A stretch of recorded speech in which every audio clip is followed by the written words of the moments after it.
Hi, parents of Leo children. Welcome to parental guidance for the month of, the whole year. 2021, I'm doing a spread for the whole year. We're going to cover the energies from the first 4 months since I have not been here or been active and present on YouTube. Thanks, you guys, for your cooperation. Doing this a little different. Like I had decided that I was going to have a, I was going to choose which cards I was going to feature, and that seems to be changing like every couple of months or so. Primarily because of the energies that I'm getting from the cards are more focusing on older children than younger ones. And so I'd like to try to keep that energy as ageless as possible. Let's start with January for January 21. The overall energy of January, you had the Eight of Cups. That your Leo child was confidently walking away from something, possibly of a relationship connection, not necessarily romantic, but just walking away from people. I see finding their own tribe, but they seem very confident and very happy in that decision. There was a loss. And again, we see the path here. So if there was a loss that triggered this leaving, I feel that they were comfortable with that decision, that whatever it was, it no longer served them. It could have taken their personal power away or drained their personal power. This loss, there could have been a huge emotional investment in it, and they decided to count their losses and walk away. Moving on to February, the overall energy is Temperance. There could have been some impatience. I automatically feel a temper tantrum, a loss of a temper. I feel like they felt used and could have told someone off or told someone about themselves. And they have this limitless energy where I don't see it as a bad thing. I just feel like somebody needed to be told something. Somebody needed to be put in their place. And this limitless energy is, almost like a form of empowerment where your child is like, no, you're not going to do this to me. This is who I am.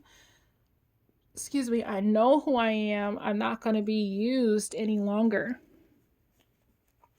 In March, the overall energy for your child was the Ten of Wands. Something came up that felt like a heavy burden. It could have been something that they took on themselves or something that was put on them, but they felt obligated to do. And it wasn't happy. It wasn't joyful. It wasn't something that they prefer to do. So it feels like an obligation. Disregard the words. This is, like I said, a more relationship or love deck. So the words will be a little bit more mature. So just keep that in mind. But I feel like something they felt that they had to take that on, but it wasn't something that they wanted to do. But I feel like there was something that was learned from it that actually benefited them and their creativity. It doesn't feel all bad. If it could, in some cases, it could have been a project that they wanted to take on because of the joy or the happiness or creative energy that it brought to them. Let's see if we can get this card to focus. Here we go.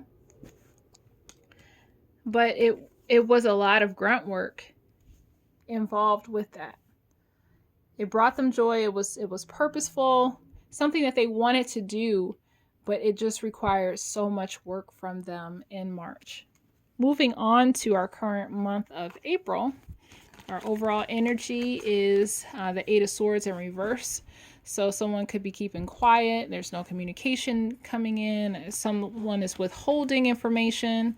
It could be in a form of some kind of partnership or friendship where something has left or withdrawn. Emotions are definitely involved here. So I don't know if this is a project, a team, something where communication or action slowed down. Either it was communication, some action paused, some event was paused, something that brought joy was paused, but it had to do with emotions or something that impacted your child's emotions. In May, we have the Ten of Cups in reverse. So there's an issue of possibly something bringing happiness, or, does something bring me happiness? Questioning something that either was thought to bring happiness or once did bring happiness, but we have communication involved. So there seems to be a conversation that needs to be had surrounding this. And I feel like heartstrings, like I feel like your Leo child is disappointed.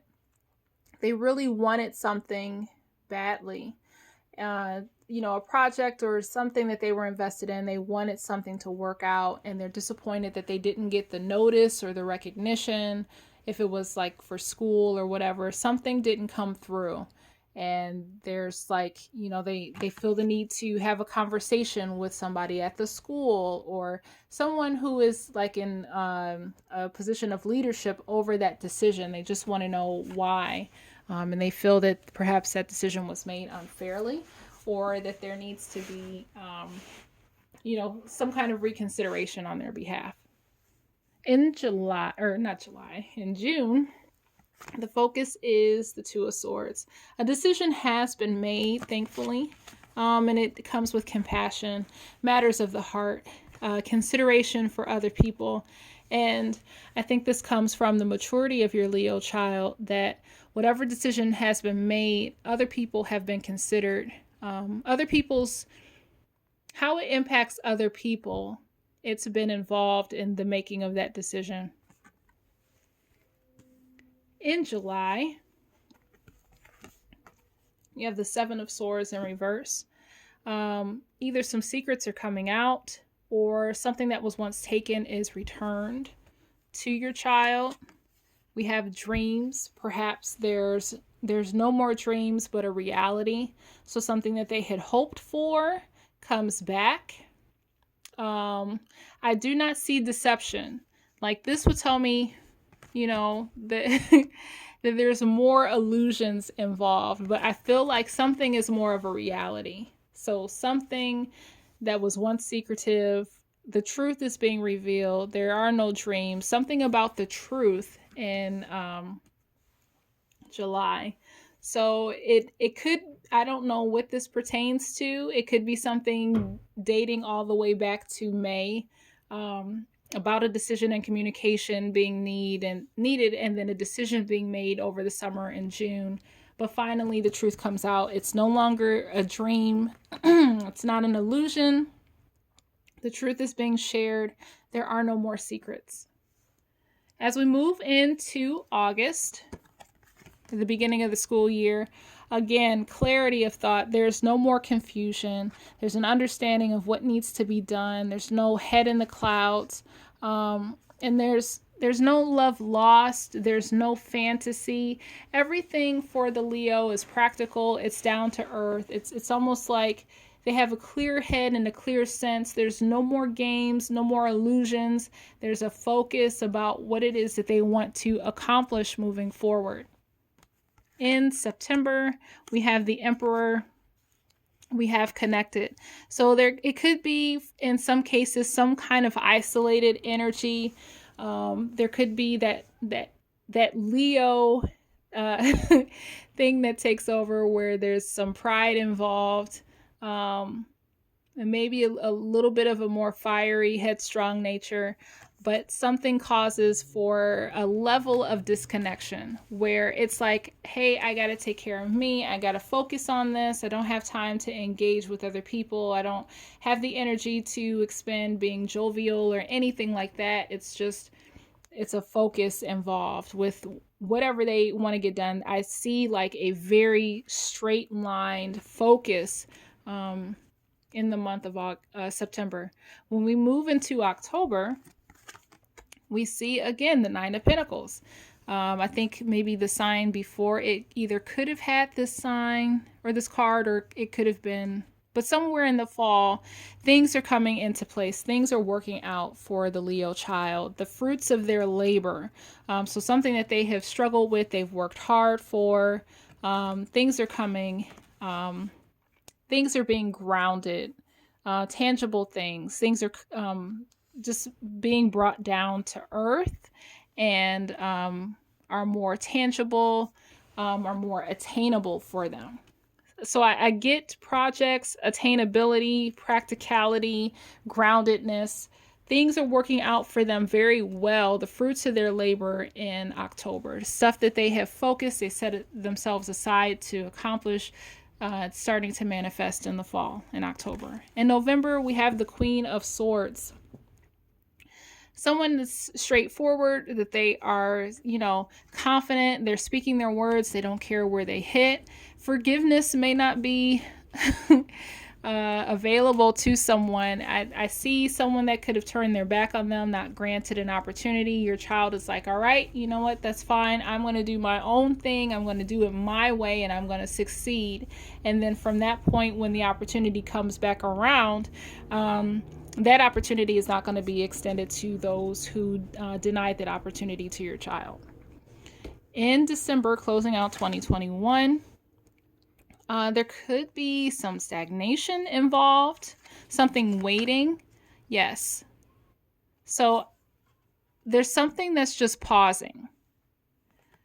I see something taking something into account. I really feel like just there's a pause. There's no transformation. I feel like there's, not necessarily a death, but something is just in limbo. And it's a time out to grow in stability and security, or that is what the limbo is. It's not a moving, it's just an is. A foundation, a structure, something like that is sustainable and long lasting, and that either could be something that is developing actively, or just by being still and remaining calm, it's able to build on its own. So I look forward to seeing what project your Leo child develops over this year. Blessings to you, and we'll see you again soon.